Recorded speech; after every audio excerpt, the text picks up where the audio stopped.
I've got kids at home, Dave. Yes, you do in fact have children. They love doing arts and crafts, but it's a pain. By the time I go into 7 different drawers for supplies and get everything they need, the interest is gone. Well, that's a waste of time. Have you heard of Let's Make Art? Is that the company that offers art subscription boxes for both kids and adults, complete with step-by-step instructions, supplies, and access to free video tutorials? Yes. Never heard of them. Well, with subscription options, one-off project kits, art boxes, and more, Let's Make Art takes the guesswork out of arts and crafts and lets you get right into the fun part. Let's make art simple. Together. Visit letsmakeart.com and use code AIC to save 20% off your first order.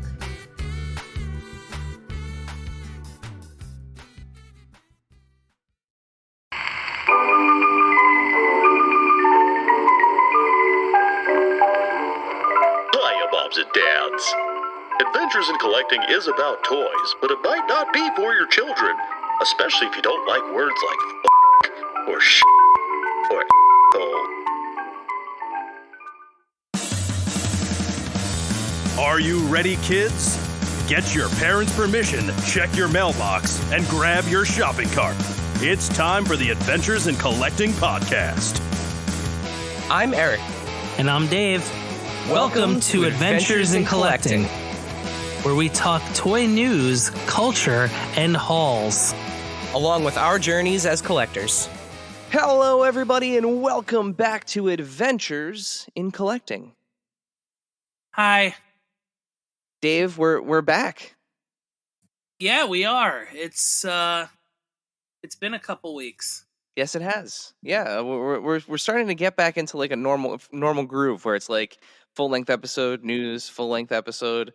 For a while there, we had like we had some weird weeks where we had like these long interviews, and I like this rhythm that we're in here. I like it. Yeah, we're getting back into kind of a normal thing. Yeah, let's hope we can keep it that way. Yeah. And speaking of normal things, Dave. Erik's not gonna bury the lead. You're damn right, Dave. I am not gonna bury the lead. Yes, we are back again with a guest this week.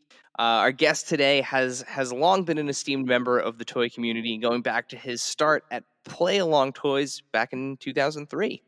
Since then, he's worked on products for companies like Jazwares and Mezco before starting his own line, Knights of the Slice, under the Toy Pizza brand. Just a couple of weeks ago, Knights of the Slice added a new element to its universe with the successful launch of Card Slicers on Kickstarter. We are, of course, thrilled to welcome Jesse DeStasio to the podcast. Welcome to Adventures in Collecting, Jesse. Thank you. It's wonderful to be here. Slight correction. I take issue with being an esteemed member of the toy community.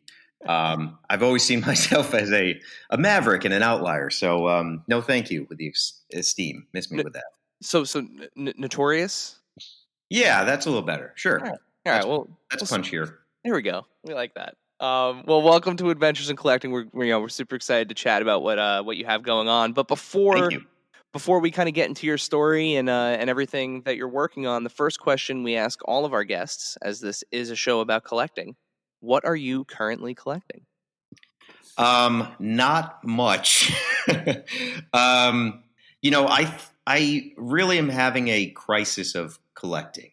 Part of it is when you make stuff, there's nothing more exciting than the stuff you make. And that doesn't matter if it's comics, toys, short stories, whatever the case may be. And maybe not for everybody, maybe just for me or, people on the spectrum at the exact degree I am. Nothing gets me more excited than getting a test shot or a paint sample of my toy line. And it sort of spoils the hobby of going to Target and just picking out, a mass market toy and bringing it home. So I'm really not collecting very much right now. I'm selling a lot, trying to clear some space. Just off the top of my head, just looking at like what's in front of me, what's on the table. Super 7 TMNT Ultimates. I think that's a fantastic line. I tracked down all the Buzz Lightyear figures. I think that's fantastic price, fantastic figures. And I always mess up the name, but the Mech Assault Monster Hunter Marvel figures. Oh yeah, those are super cool. Yeah, has a Those are fun. nice sort of 90s Toy Biz feel to them. Just, I think part of why I'm so fatigued with just the hobby in general is it's all more of the same, and it's all just stuff based on style guides. There's very little artistic interpretation, and I don't think that's a controversial statement. So when I see something like the Mech Assault line and the Monster Hunter sub line from that line, immediately it just fires the synapses in my brain because, we've all seen wonderful, beautifully engineered, real scan likeness of every Marvel character there is. But, I think the soul craves a little bit, some difference, some variety. Yeah, that line came out of nowhere and is clearly marketed to like that core kids, part of the the world. But some of those lines right now that line, the oh man, I'm blanking on the name, the one that's everyone's finding at Dollar Tree. Final Faction? Yeah, Final Faction. Yeah. Like there are a couple of like these outlier lines out there that are doing some really cool things at retail. Yeah, and Final Faction is absolutely great. I was this sort of kid that had Remco figures versus GI Joes, right? So there's something really fantastic about being able to walk into a Dollar Tree or Family Dollar, I forget which one, and for like $5 leaving with an entire battalion. Like that's a great proposition. And clearly, like, it strikes me as those figures in that line being a labor of love, being made by people probably our age who grew up collecting the same toy lines. And while, you have your sort of budget dollar store figures and you have a line like the Buzz Lightyear line or like the Monster Hunter line, all aimed at kids and all at a more economical price point, I just find myself having way more fun and being drawn way more to that than the sort of sameness of the quote unquote adult collector sort of, lines. Yeah, I mean, they're pretty great. And, it's good for everyone to have something, there's an entry point at any level for everybody, which I think is really cool. Yeah, absolutely. So tell us a bit about your journey. How did you get your start designing toys? How did I get my start designing toys? Well, I definitely conned my way into the industry. I was reading Toy Fair magazine one day. I was going to school for animation.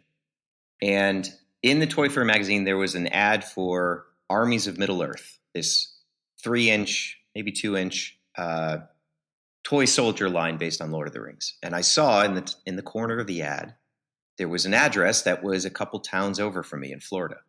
And so I looked up the company on the database at my school, and I got the CEO's name and number, and I cold called him and said I wanted to interview him for my school newspaper, which did not exist. And the thing is, you can't bullshit a bullshitter.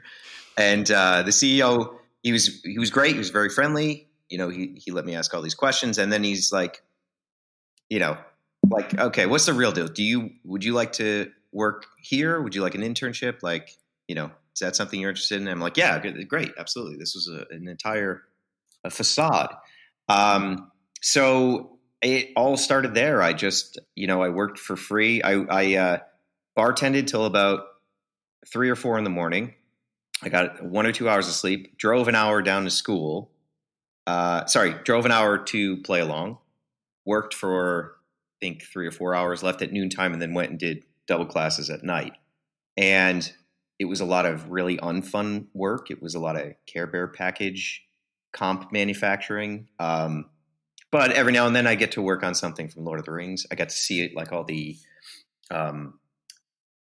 reference photos. They were still on CDs at that time, and it was just like 1,000 photographs from every angle of every single costume, every character, a bunch of characters that didn't make it into the film, just kind of like getting a little piece of the behind the scenes magic. And it just went from there. It just was slow, incremental. I was an unpaid intern. I managed to work my way up to a paid part-time employee. Then, just bounced around, had a lot of very fortunate, very lucky breaks. And somehow I ended up here. I don't quite know why or how, but. So from play along though, your journey took you kind of bounced you around from both toy industry jobs, licensing industry jobs. You spent some time at Jazwares, yes? I did, yes. Jazwares was the second company I found out that lived not too far from where I was, which was crazy because it wasn't LA or New York, it was South Florida. But lo and behold, I had I had left Play Along out of frustration, and I also had my own art show, and I was trying to launch my own characters and my own toys, and it was obviously a huge conflict, right? And so the powers that be said, look, you can either work here or you can work on your own stuff. And I, being 21, 22, I was like, well, then I'll leave here and I'll go work on my own stuff. But ultimately it was I made the right call there. So I completely lost my train of thought here. What was the question? Oh, Jazwares. Right. Okay. So, I decided to be a starving artist because that's very glamorous, especially, being so close to Miami and the gallery scene and all those cool skinny people who smoke indoors. I made an honest effort to just be a painter and sort of do gallery shows and kind of have toys as on the periphery because that was an easier sell to galleries than just some guy who likes painting and isn't terribly good at it.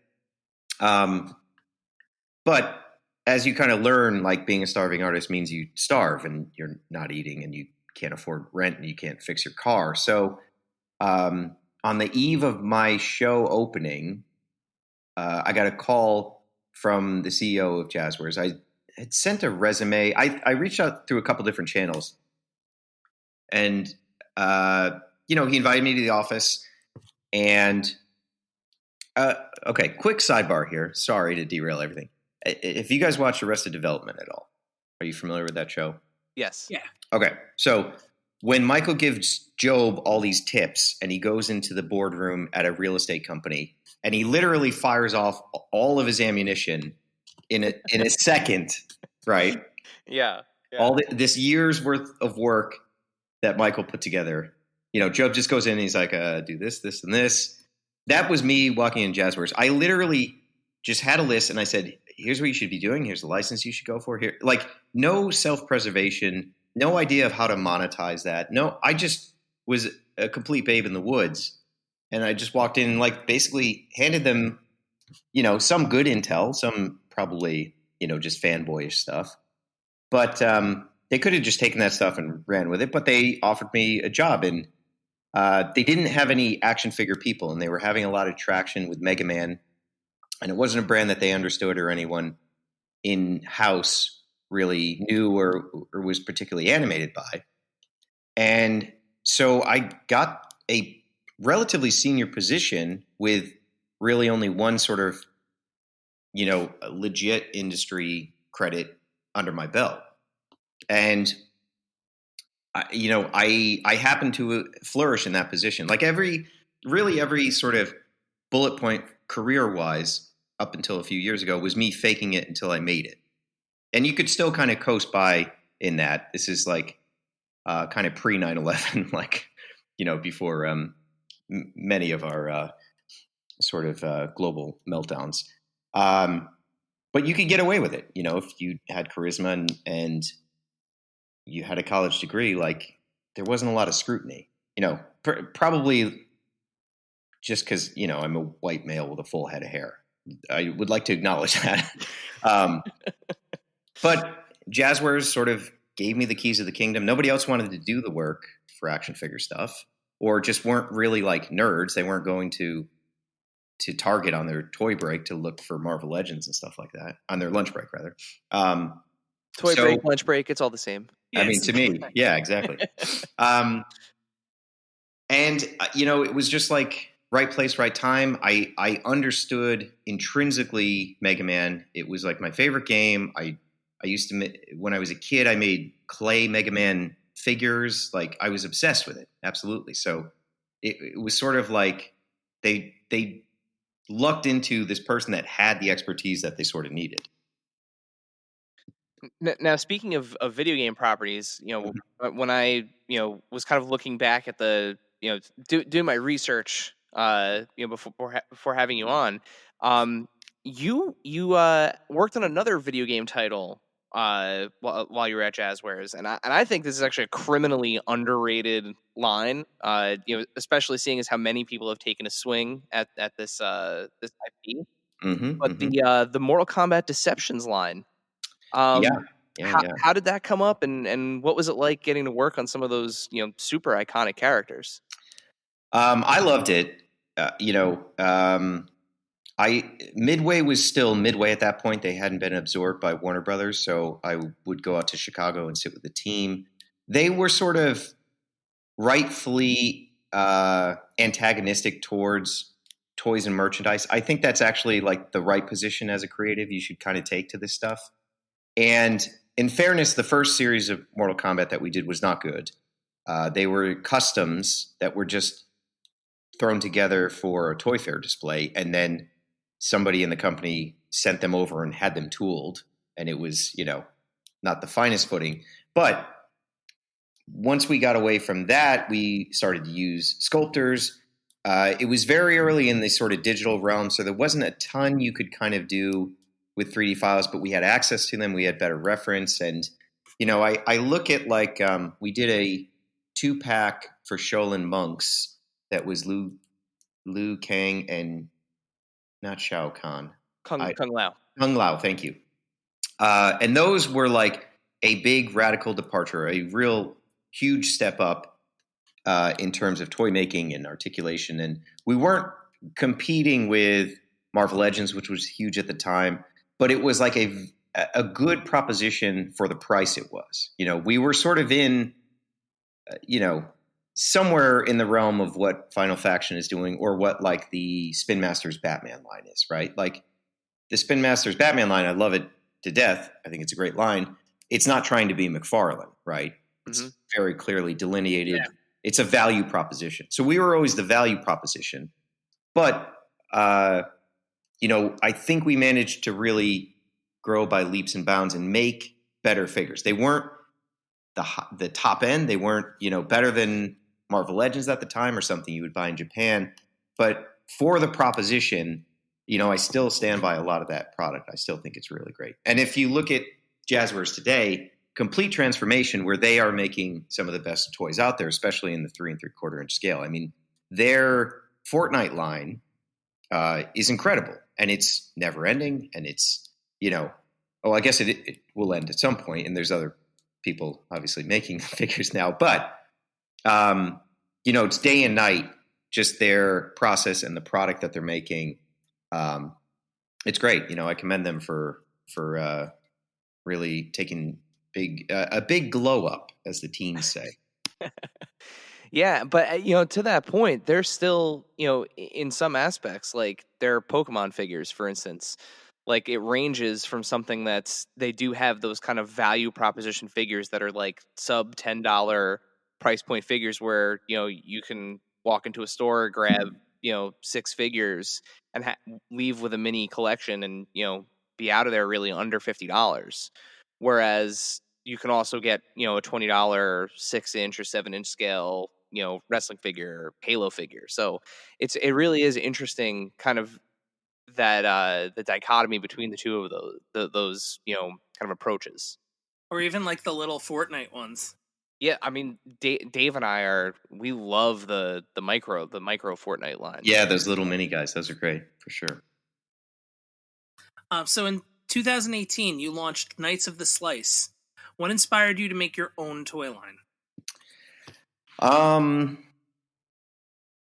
Boy, I mean, I had always been toy making, right? For myself. Now, largely that was not for public consumption. That was like me customizing my own characters, utilizing just, whatever was on hand. So while like professionally and publicly, I was not making toys, it was always going on in the background, and it was always sort of a discipline I understood. And, something I wanted to do. When I started working for Frederator Studios, we just kind of happened into doing a toy program, Toy Pizza. And it got a really huge initial response. It was really, it was probably the most successful thing I had done creatively and personally. I think in many ways, like Toy Galaxy perfected the idea of what we were kind of trying to do. Like, I take my hat off to Dan and Greg. I think that they have truly like gone the distance and been able to survive in the YouTube environment. Like I when I watch their program, I'm like, yeah, this is what we could have been if we were a little more dedicated and just weathered the sort of storms. But anyway, so we had some success with Toy Pizza. It was the biggest critical mass of people watching what I was doing, that I had ever experienced for my own output. Like, things like Mortal Kombat and Mega Man, they have huge fan bases, but that's not something I've created. They're not there. People aren't buying those toys to because of me. It's because of the brand. So, we got like 10,000 subscribers on YouTube, and it was really looking like it was going to launch into the stratosphere. And it seemed to me like, well, we should probably do something with this audience. We were getting requests all the time to like do T-shirts and do posters, and like, the sort of howls you get in the comment section of YouTube that don't mean anything and never translate to sales. But sure enough, people were sort of like interested. And it was an experiment. It was saying, okay, if there's 10,000 viewers on YouTube in 2017, 2018, what does that translate to in terms of like customers? Like, will they follow you somewhere, and will they want to have a totem of the experience in their hand that they carry everywhere with them? So obviously, like, still being a frustrated creator and still wanting to do toys, it seemed like the perfect intersection. Like, we could launch our own toy line, and we could promote it through this weekly, sometimes twice a week program. And this will be $1 million idea. Not quite that, we didn't approach it quite that cynically, but so we did it. And we the idea was like, the toys I wanted to make are pretty much the toys I'm making nowadays, right? Pretty weird, esoteric things, just misfits that don't belong anywhere and are straight from my brain. Purposefully, we tried to come up with a visual language that would make sense to a younger generation than us, because I grew up with like old school tokusatsu programming, bad dubs and VHS tapes from flea markets. I was the generation before Power Rangers, which I think is probably like the most recognizable tokusatsu program. So, we decided like, okay, viewership and consumerism, it comes in waves, right? So what is important to the younger generation? Well, they all grew up with Power Rangers. They all grew up with Big Bad Beetleborgs, like all this slate of live action characters in costumes fighting big kaiju. Like, that's super important. And we were watching the trends in the algorithms of YouTube and how that stuff was performing. And so, it was a bit of a departure for me because I just want to do my own crazy characters. But I had to sort of be thoughtful, like, okay, what are we constructing here? What is the ideal mascot for Toy Pizza? What is the, if we're Sega, who is our Sonic? What does it what does that construct look like? And, in working with some great artists that we love fine at the time, my very crude drawings were brought to life as this, what we call now the classic night. And the campaign did really well. I think we funded in 24 or 48 hours, something like that. And it was a great experience, and then it became almost a near-death experience, and then it bounced back. We sort of like, with anything you do, especially in crowdfunding, you're never really asking for enough money. There's always stuff that comes up. So we had a shortfall. We had a retailer that picked up the line. The line bombed fantastically. It was being clearanced out. And this retailer was going to come and ask for markdown money, which would basically be us giving back the money that they purchased the goods with. And lo and behold, a couple weeks or maybe a few days before they were going to hit us up for the markdown money, that retailer went out of business. Now, I'm not saying that my line put that retailer out of business, but it didn't hurt. It didn't help the cause in any case. So there's been all these points where the waves sort of ebb and flow, and the annihilation of Knights of the Slice has come very close many, many times, and it still kind of bounces back, and we get a new blood of customers, and it just kind of keeps progressing. So the very long-winded way of saying, I just wanted to make toys. No, I mean that's part of the process, right? Like, we're always interested in kind of where the motivation kind of comes from, right? And speaking of that motivation, you mentioned that a lot of these characters, come straight from the depths of your brain. But how do you kind of form the ideas that kind of drive this eclectic mix of characters in not just a toy line, but this larger world that you're building with Knights of the Slice? Well, before I hop into that, just briefly, I do want to say that, Knights of the Slice in particular, it doesn't exist without Glios and the Glio System and Matt Dowdy and his creations. He developed a universal joint system that, a dozen or more toy lines all utilize, and that means all the parts are swappable and usable. And at some of the low points of Knights of the Slice, it's been Dowdy's acumen and foresight that have sort of helped it persevere.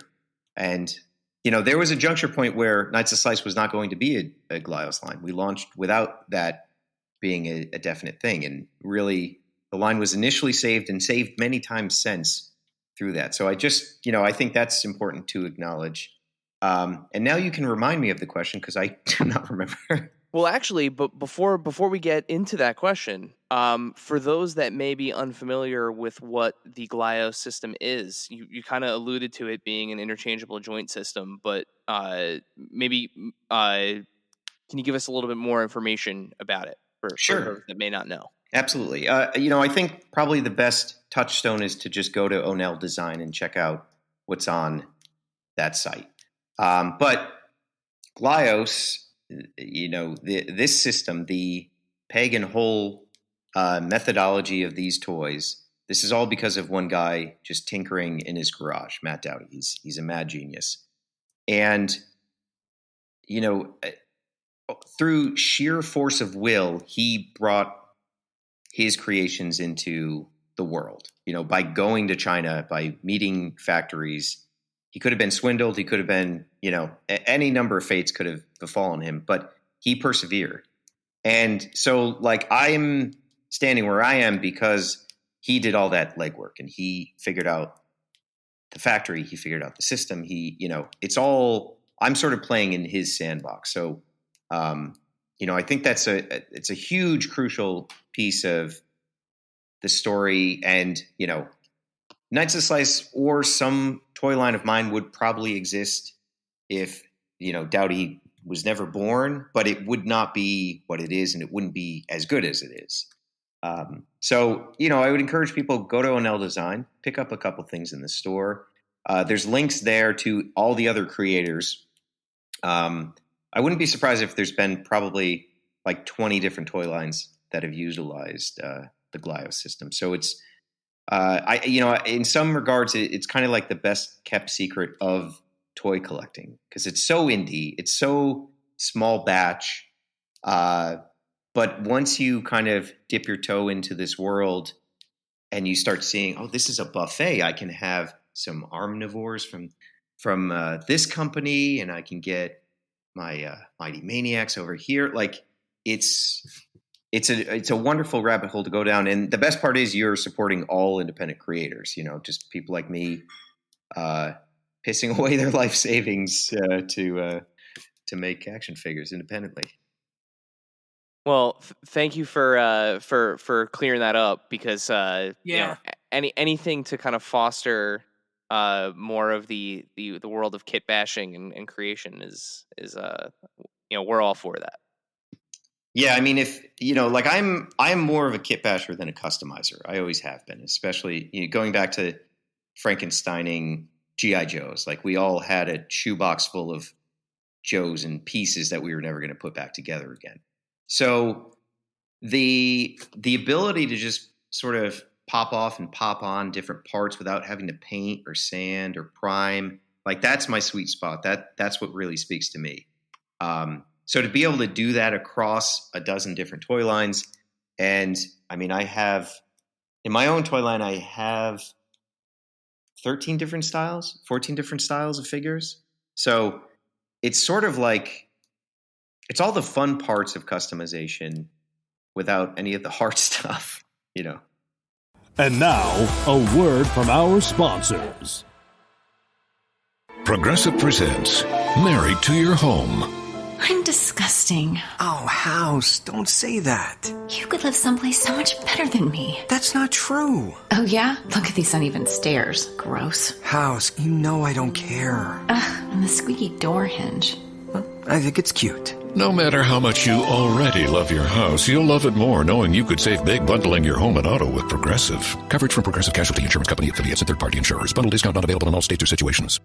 Waiting for this light to turn green. I'm headed to work for a boss so mean. I'm gonna be late. She's gonna be... There are some things we should do alone, like sing in your car. If this light doesn't turn, I'm gonna scream. But when you gamble, you should always do it with others, because gambling with friends helps keep things in check. So go to keepitfunohio.com for more tips like this. Keep it fun. Keep it social. But your singing? Maybe keep that to yourself. And now, back to the show. So back to the original question. So now the Glio system, you have these different parts to play with. Where do you come up with the ideas for the characters in this world that you're building? Right. Okay, that was the question. So a lot of the characters that are in Knights of the Slice are from my childhood. And for some reason, I saved every drawing I made, every short story I wrote, every comic book I did.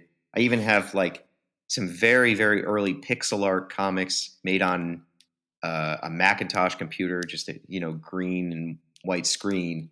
And I find that to be a sort of endless well of inspiration. And I try to, I don't think I don't think most people have better ideas than when they are a kid and they're not sort of jaded or formed by the world. I think like that's a crucial time. And you sort of, everything about the universe intrinsically or subconsciously. I think you unlearn all that stuff as you become educated in many respects. So I go back to that all the time. And we're going to talk about Card Slicers. Card Slicers originates in my childhood as well through drawings and things like that. But I guess Rex Gannon is sort of the de facto main character of Knights of the Slice for this phase anyway. And that's a childhood character of mine that I just used to draw on the margins of notebooks. There's a ebook on my store right now called Harley and Marley. It was a creation of mine in middle school and in high school, instead of paying attention in class, I was doing just these very quick little sequential comics and ended up with all these pages of them. So I've collected those and made figures based on those characters. So, I think my stuff, I'd like to think my stuff stands out because it's uniquely me, right? There's no other combination of people and life experiences that would produce the Knights of the Slice line. It's all incredibly tied to, my brain and my unconsciousness and my id.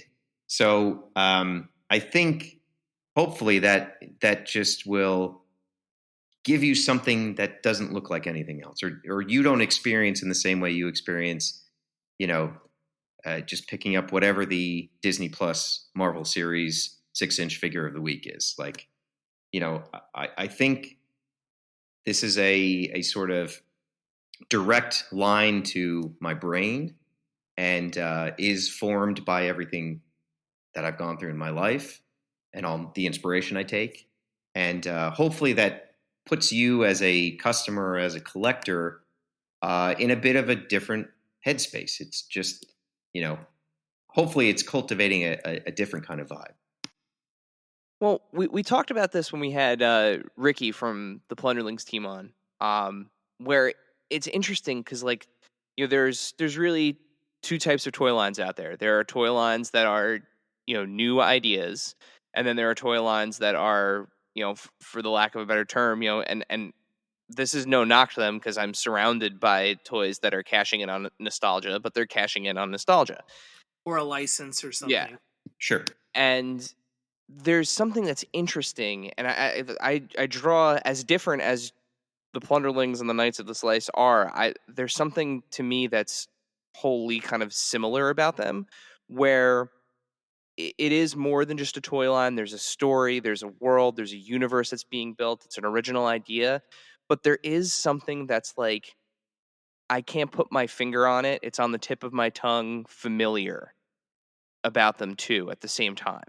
Sure. Yeah. Well, look, it's flattering to be regarded in the same light as Ricky and Plunderlings. I think they're fantastic.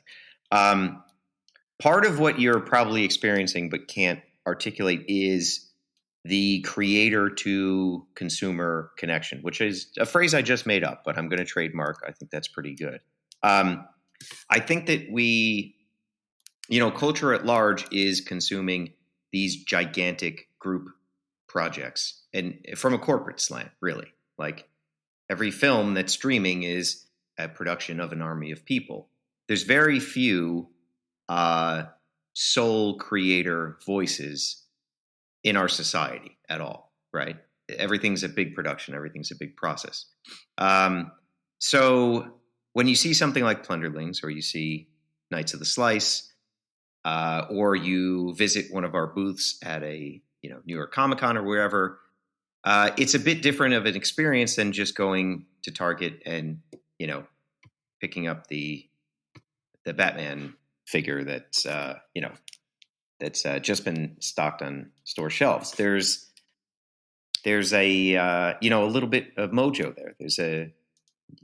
You can imagine a single person behind this project. If I'm being highfalutin about it, I like to think of each individual Knight of the Slice as being a little work of art. Now, that's not entirely true, and I'm certainly not doing all the labor involved in the art, but it is a artistic expression of mine, and it is a relatively affordable one. And every now and then I look at one and I think I've actually achieved something beautiful or something aesthetically different. When I see them stacked on a shelf, every now and then I don't recognize it. I'll walk by quickly. I'm like, what is that? Oh, wait, I know what that is. And, all that stuff it's much more of a kind of a magical response. Instead of just pressing the feeder button on your Netflix controller and just watching whatever series you're supposed to binge watch because that's what everybody's talking about. Maybe in some ways it kind of shakes us up from just this doldrum, this routine. And really, I think, sole creators and their voices, when they're not inhibited, are the thing that can kind of shake us from that,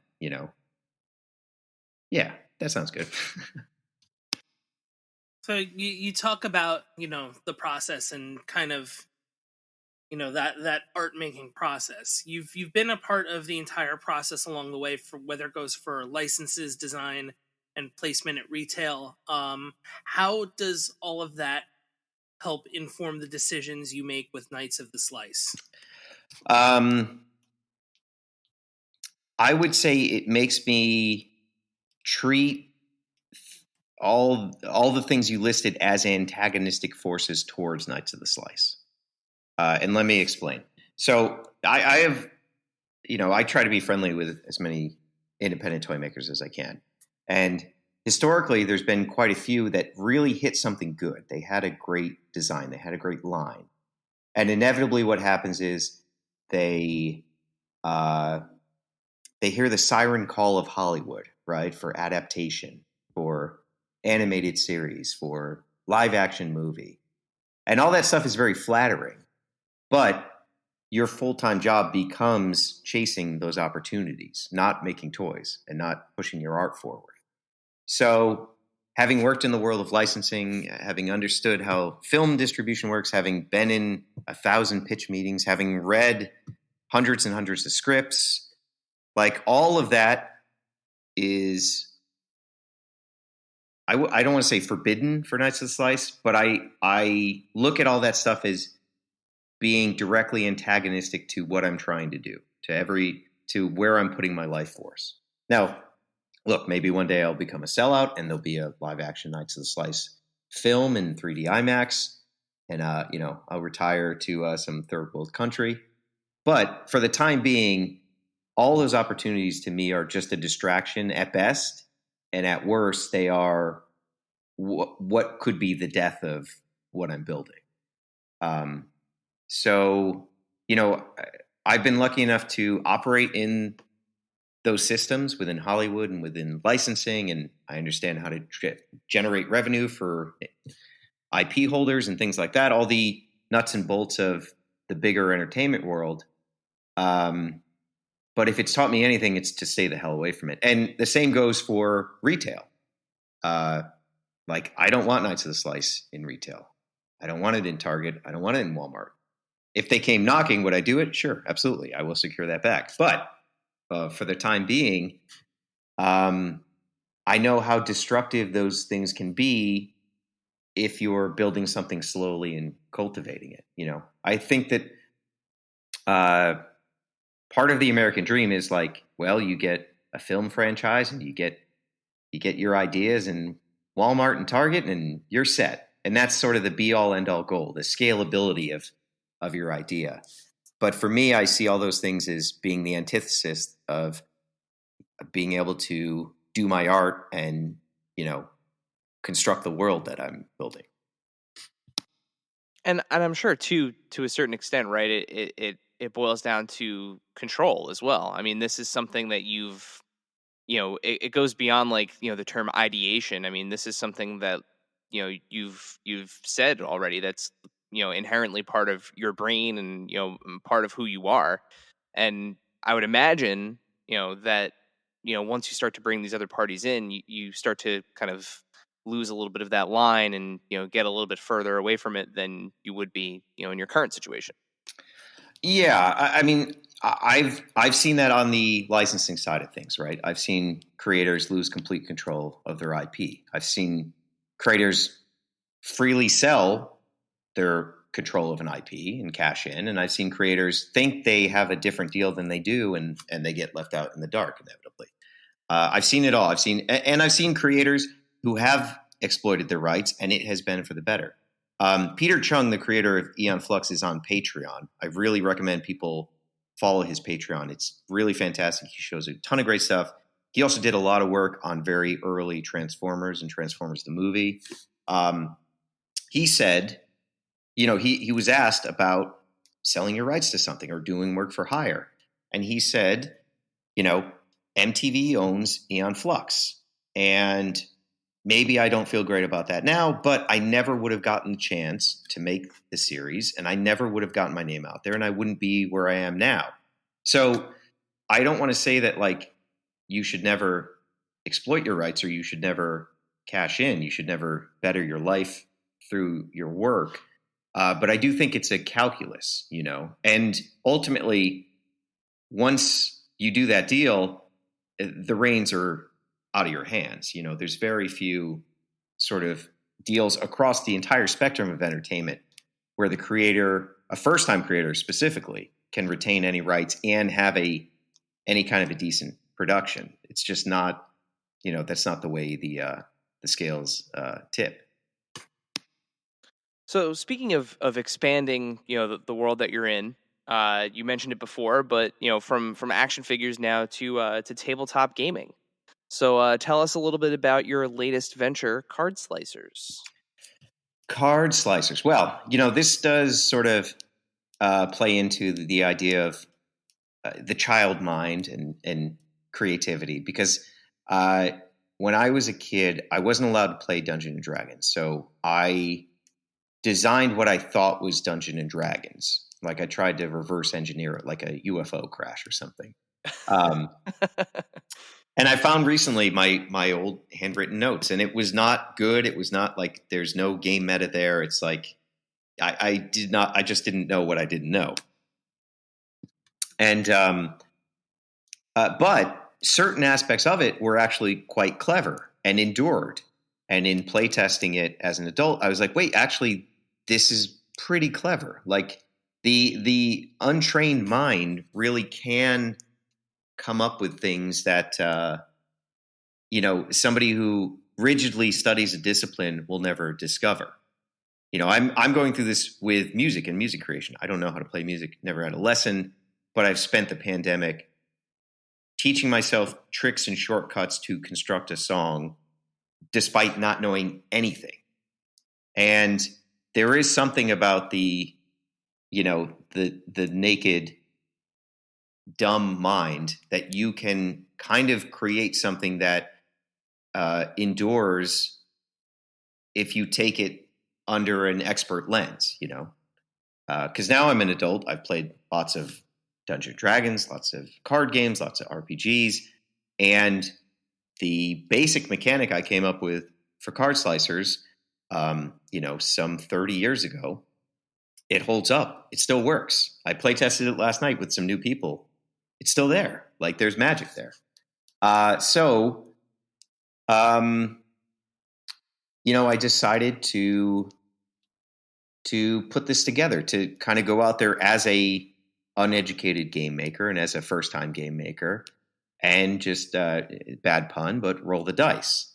And people seem to have responded really well to it. I would be lying if I said that this isn't anything other than I just really like foil cards and I want an excuse to like make a bunch of them for myself and put them into screw cases and just stare at them.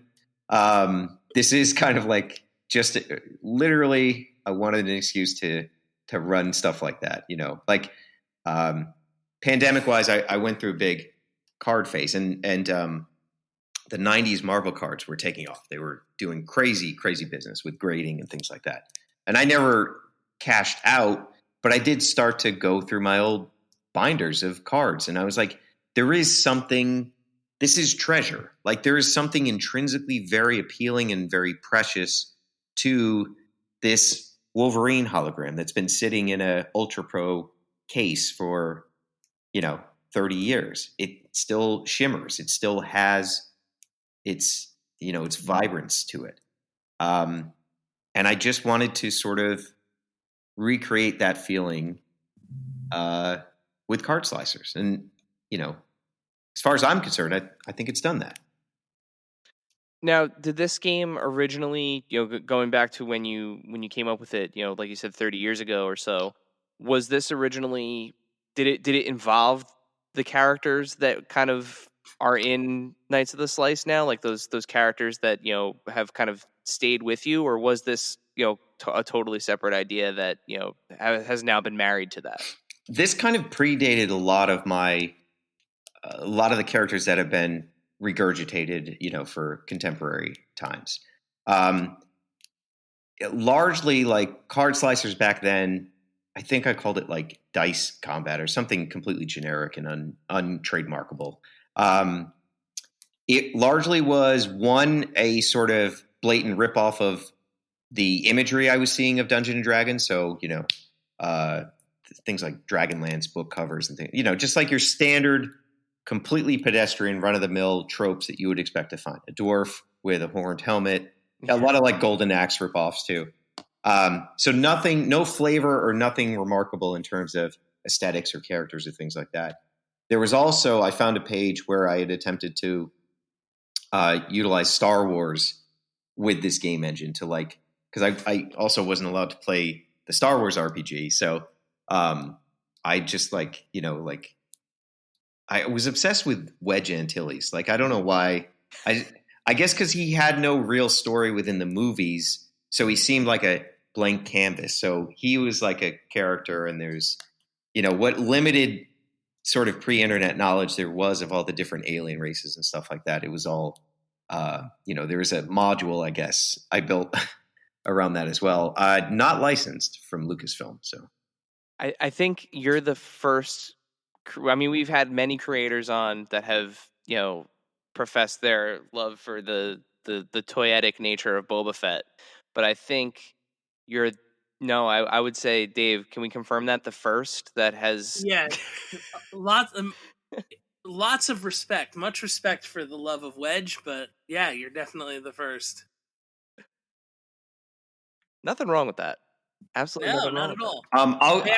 I'll go. Wedge is that character I always kind of looked at. He had the one scene, and I'm like, who is this guy, and why don't we know nothing about him?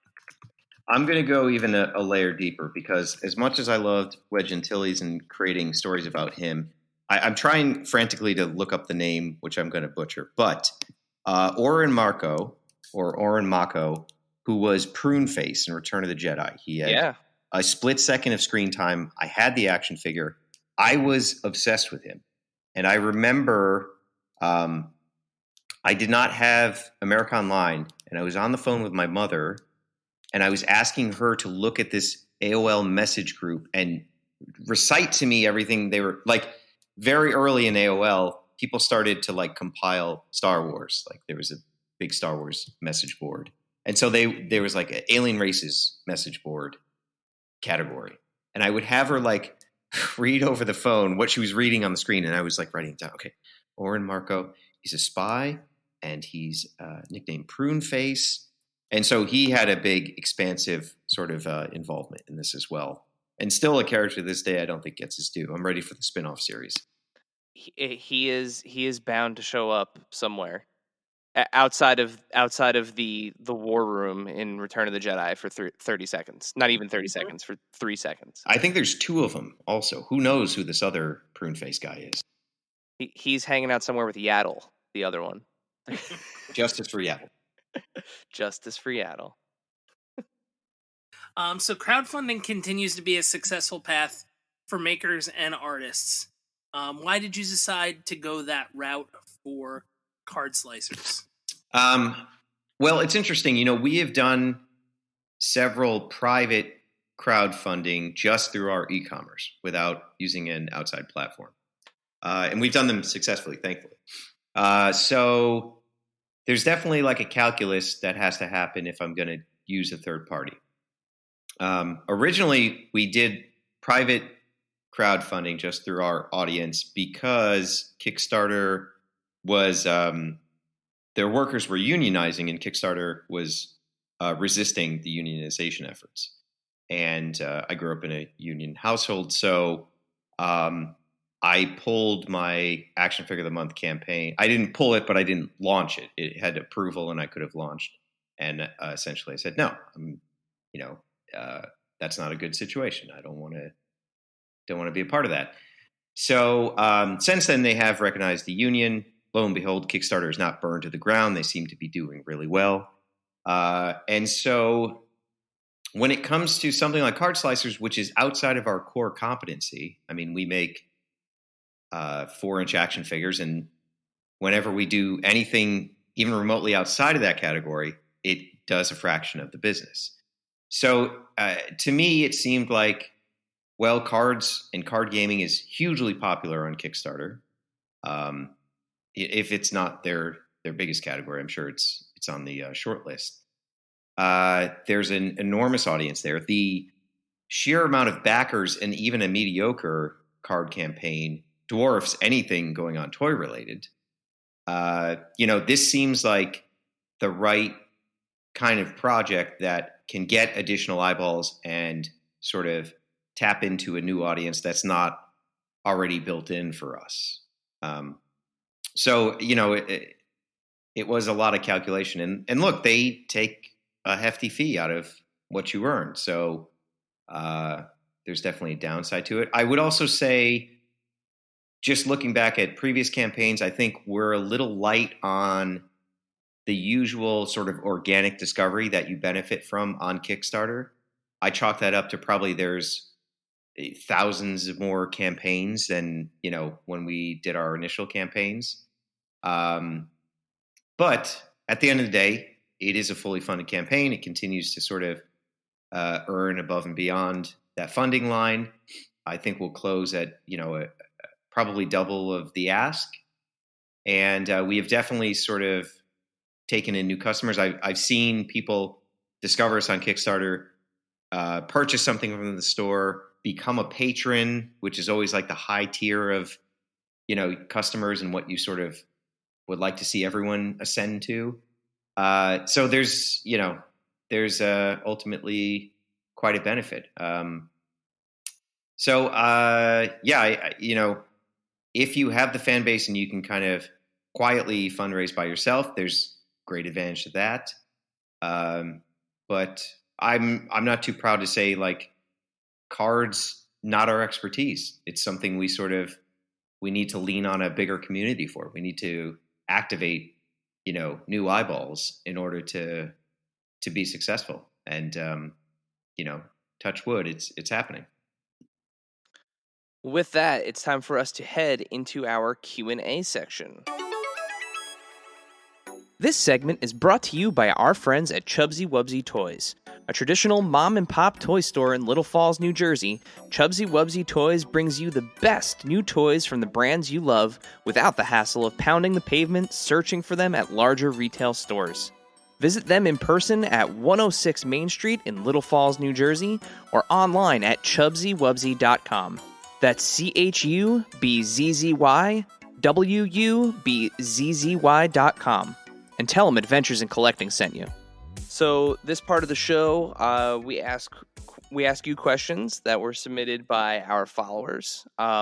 If you would like to ask a question on a future episode of Adventures in Collecting, make sure you're following us at AIC_podcast on Instagram. It's where we post these notifications that we have a guest coming on and give you the opportunity to ask questions, as important or silly as you would like to make them. Of course, we're here to have fun, so we got a good mix. Got a good mix of 3 questions for you today, Jesse. Dave, would you like to do the first? Yes. At Dylan_Wheellock asks, who would win in a trucker arm wrestling match? Sen 5 or Crow Mega? Dylan's name sounds like he's a Autobot, right? I think we can all acknowledge that and hold space for him. So this is a classic sort of Joseph Campbell style question. This is man versus machine, right? The cybernetic Sen 5 versus Crow Mega, a throwback, a sort of early proto-human with modern day intelligence. Who would win in an arm wrestling match? I mean, probably I'm guessing the machine would probably have more PSI in their grip and their strength. But could the heart of a near prehistoric type of human overcome that, just through sheer willpower? This is a bigger question than I think I'm capable of answering. This is a question we all have to look inward and settle with our own internal, the two fighting wolves. We're going to have to consult them. I'm a mere mortal. I can't weigh in. I would just like to point out that this question could have been who would win in an arm wrestling match, but this follower specified a trucker arm wrestling match. Oh, so we're talking over the top style, right? Yeah. Okay, so it's Crow Mega in that case. I didn't understand. I didn't understand the parameters. Yeah, it's Crow Mega. Yeah, I'm assuming like the bar at the beginning of Over the Top, or in like when they first start the road trip in Over the Top. Here's the real question: does Crow Mega have offspring that's watching the arm wrestling match? He doesn't, but he does have a hat he turns backwards. That's his all right. secret move. There we go. There's the answer. All right. Our next question comes from @PK_mates13, and they ask: so, what is a rift killer? What is a rift killer? So, canonically, a rift killer is essentially a suit of armor made out of space junk that is piloted by lots of tiny microbes that have a sort of hive intelligence. So the more of them you get together, the more intelligent a rift killer could be. Now, it's not uncommon for these, you can sort of imagine an ancient suit of knight's armor being, having some bacteria in it that was able to manipulate its joints and walk around and have a certain sentience. It wouldn't be unlike that. It is not uncommon in the world of Knights of the Slice for government agencies or paramilitary forces to capture these rift killers and then kind of utilize the shell as a sort of armor, which bestows unspeakable power to them. So, this is all well documented. There's a BBC documentary. Richard Attenborough did the narration on the lifespan of the rift killers. It's all out there. Just do your research. And Dave, would you like to do the last one? I would. Friend of the pod and previous guest @ToyFarce asks, pineapple on pizza, yes or no? All right, so I'm not here to yuck other people's yums. And look, I am fairly Italian, not entirely full-blooded Italian, but just going by last name. Italian enough. I'm Italian adjacent. I should be able to culturally weigh in and be the arbiter of what's okay and desirable on a pizza. I'm not here to do that. I'm here to tell you, you guys can eat what you want to eat. You have my blessing. You can collect whatever shitty toy lines you like. You don't have to buy Knights of the Slice. If you like the mind-numbing experiences of just buying the same Optimus Prime over and over again, year after year, do it. I'm fine with that. I actually have enjoyed pineapple and ham on a pizza. I know it's sacrilegious for a lot of people. It's not the worst experience. It's not something I would order regularly. If somebody has a slice, I might indulge. I think there are bigger travesties out there in the world. And, I'm at peace with people's topping decisions. I don't, Dave, I don't know if we've ever discussed this, but I've also had pineapple and ham on pizza and it's not awful. Again, it's one of those things where I'm not going to go to a restaurant. Well, first of all, I have to provide context here. I can no longer eat a traditional slice of pizza. I unfortunately have a tomato allergy that I discovered basically when I was 30. So my pizza now is I can only eat white pizza, which I don't know if it's actually even pizza. I think it's just bread with cheese on it.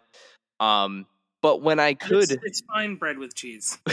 when I could eat pizza, I did have a slice of pizza with pineapple and ham on it, thinking it was going to be the most brutal thing I had ever eaten, and I was pleasantly surprised.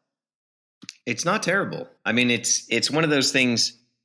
We're sort of supposed to instinctually recoil from, but it's not that bad. It's what were those sandwiches Elvis liked? Is that peanut butter and banana. Oh yeah, peanut butter, banana, and bacon. Yeah, it's great. Those taste great. It sounds weird, but it's not that bad. Sweet and salty always works. Sweet and salty does work. I just don't like the tomato sauce with the pineapple. Like I mean, it's a lot of acidity. It's too savory for my sweet. Yeah. I think you that's a fair point. Yeah. But yeah, if I'm gonna do like I even like if you caramelize a pineapple, like grilled pineapple, like it's delightful. But so it's not even like the cooked aspect of it. It is a lot of acid because pineapple is very acidic. Tomato sauce very acidic. It's a lot of acid. There's a lot of acidity going on with that combination. Well, thank you to our favorite Frenchman in Norway for asking the pineapple on pizza question. Let me tell you, two countries who should not weigh in on this pizza conversation at all. He has no business. I've seen Scandinavian pizzas. Okay, it's not pizza. You know what? Toy Farce, you're gonna have to comment when this episode goes live and there's an Instagram post. You're gonna have to comment with like the craziest Scandinavian pizza that you've seen. I will give credit though. I was told this. I think it's a lie, but I did go to Stockholm one time. I went in the winter, which I would not recommend. You get about an hour or two of daylight. I was told that the reason there's Swedish meatballs is because the Italians were like some of the first explorers and they brought that over. And to the credit of that trip, I did have some pretty good pizza there. But I've since been told that that's complete bullshit and that's not why there's Swedish meatballs and things like that. So it's under contention, but I would likely carve out Sweden with an exemption of pizza because I've experienced some pretty decent ones there. Well, with that finishes our Q&A section and leads us to the final question of the podcast. Dave, would you like to fulfill your role as this podcast's James Lipton and ask our final question? Yes, I would. Our final question that we ask to all of our guests. What is your favorite and/or strangest piece in your collection? It can be one of each, or it can be both.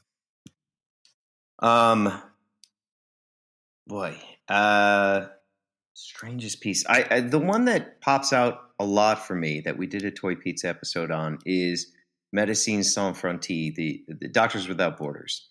They did a toy line, and the sales from the toy went into their organization, which seems to do some pretty good stuff around the world. But we sort of found the figure without any context, and it was very puzzling to us. And it is just a starving African child with a stretcher, and it has like exposed ribs. It seems like such a bizarre thing. We didn't know what it was, so we sort of made a video, and then people were, who had it collected that line and knew what it was, explained that, oh no, actually this is like, they managed to do some good with that line. But I would say that's probably a contender. It's a pretty odd thing, I can't point to any other toy lines that feature such things. That's a great answer, and I'm looking this up now, and I see it. That is a. If you were to find that out of context, right, your mind would go to very bad places very, very fast. I would imagine, especially if you found one loose, like not right. It's an emaciated African child. So what I didn't know what to make of that. Yeah. Yep. And it looks like there's a doctor too. There's a little bit of a line of these. This is interesting. Yeah. So chalk that one up on the list of things that I am today years old that I learned that the Doctors Without Borders organization had a toy line. Yep. There you go. I challenge anyone else to out-weird that one. Yeah, I mean we've had some unique answers, like some definite like one of one type situations. Like we had we've referenced it before, but when we had Marty Abrams on from Migo, he has a, what did he say? It was is it 18 or 24 karat gold Caesar head? Yeah, just like a pure gold Caesar head. Yeah, from Planet of the Apes, but like, it's one of the Migo sculpts. It's just a solid gold head. Well, that's definitely more rare. Well, listen, Jesse, thank you so much for taking the time to be on the show. Before we let you go, please let everyone know, where can we find you on the web? Where can they back Card Slicers, and where can we get Knights of the Slice?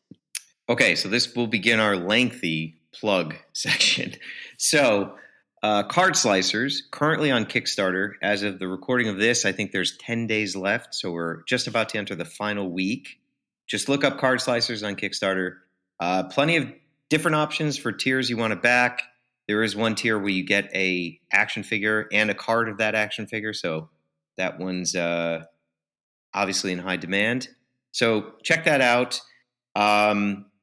This Saturday, I don't know when this airs, but I'll be at Shop the Curiosity in Danbury, Connecticut. I will be play testing an early version of Card Slicers, so people can come and see that, and also buy some Knights of the Slice and buy some vintage toys.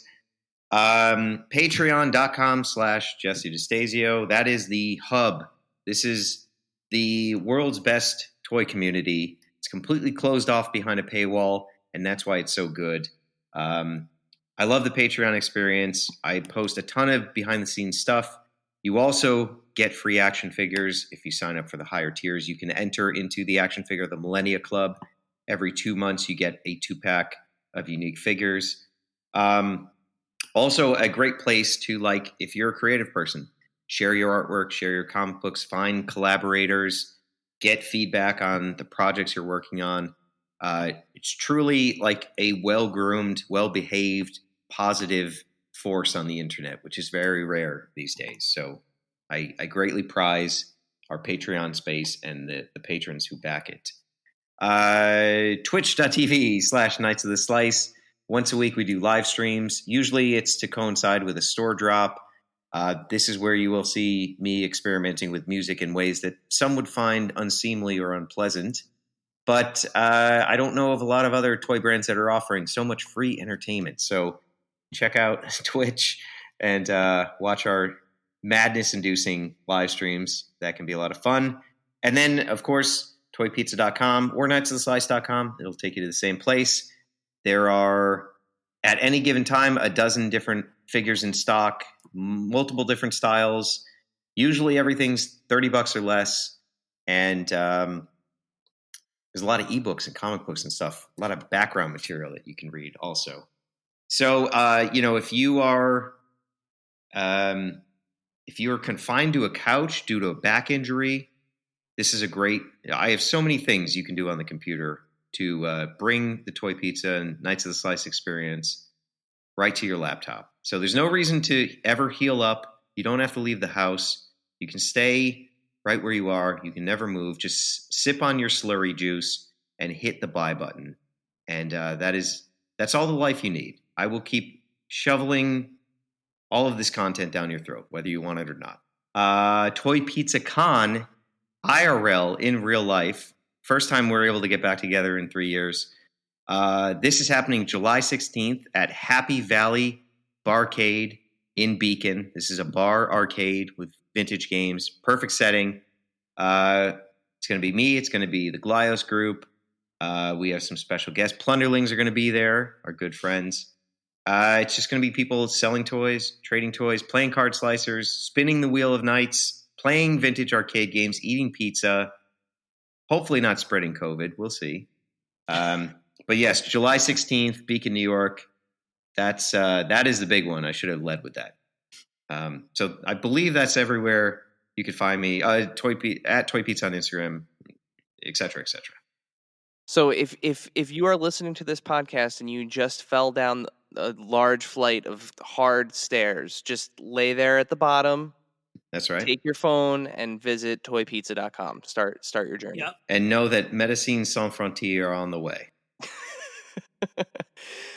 Well, with that, That's a wrap. That's all we have for you tonight. Jesse, thank you so much for coming on the show and taking us through your journey through toys and filling us in on Knights of the Slice. Dave, do you want to sign us off? Bye, everyone. Thank you, dear listener, for hanging out with us today. Subscribe, rate, and review us wherever you listen, and then tell your friends to do it. Thanks also to Joe Azzari, the golden voice behind our intro. Our music is Game Boy Horror by the Zombie Dandies. Find more about them both in our show notes. Follow us on social media at AIC_podcast on Instagram and Twitter. Stop by and say hi, show us your toy hauls, and share your toy stories. Maybe we'll talk about it in a future episode. Don't try this at home. Void where prohibited and some assembly required. Each sold separately, not a flying toy. Consult a physician if your toy run exceeds more than 4 hours. This has been a non-productive media presentation. Executive producer, Frank Hablawi. This program and many others like it on the Non-Productive Network is distributed under a Creative Commons Attribution Non-Commercial No Derivatives license. Please share it, but ask before trying to change it or sell it. For more information, visit non-productive.com.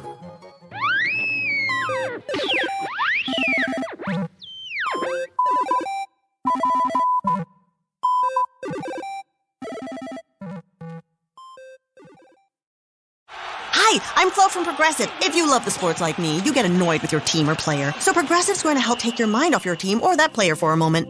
Instead of thinking about how they lost that thing recently, think about Progressive letting you compare our direct rates side by side with competitors to easily find the lowest option. Don't worry, your sports ball team or player will get him next time. Hope this distraction from Progressive about easily comparing rates was helpful to not think about that last game or match or season. I mean, even though I love sports ball. Progressive Casualty Insurance Company and affiliates. Comparison rates not available in all states or situations. Prices vary based on how you buy.